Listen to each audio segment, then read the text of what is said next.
Orang itu nggak jelas sih. Yang mana? Kereta itu nggak jelas dulu, nggak jelas. Kejar. Kereta itu, Bang. Kejar. Cegat dia. Cegat. Ya, Pak Salam kan gerak uyuk. Boleh. Mudah hanya. Hana punya pajak. Urusan draw ni. Di bahan urusannya dengan pemerintah aja. Mana urusan pajak dengan pemerintah? Pri, ya cok surat, nggak ada pelima, undang-undang. Baca undang-undang, baca. Mana perlu baca juga ron. Ya, Baca, yang aku baca lu.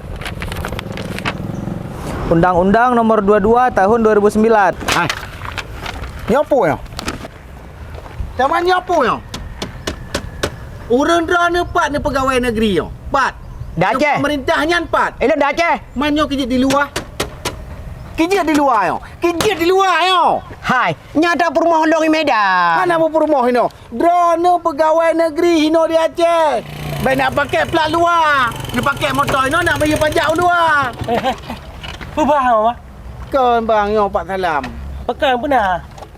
Ya masalah pajak. Igaknya pegawai negeri hino di Aceh.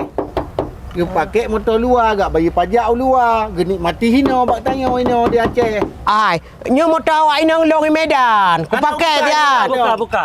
Jadi baik susah li. Ha, kita apa? Ha. Di kantor Samsat tengah nak pemutihan. Jino kai panjang ino sampai tanggal 10 April 2020 le. Oh benar. Yang gratis ino, yang gratis ino denda pajak. Denda pajak nak bayar baju. Ya lagi Pak Salam. Plat luar, kaji kantor ju plat Aceh. Minta peng di Aceh. Yang kerja. Tak bayar pajak luar Aceh. Halusnya ino bebas biaya progresif. Ya, contoh. Motor rono mati pajak 7 ton.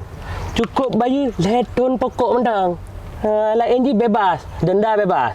Dan contoh plat Honda Loan.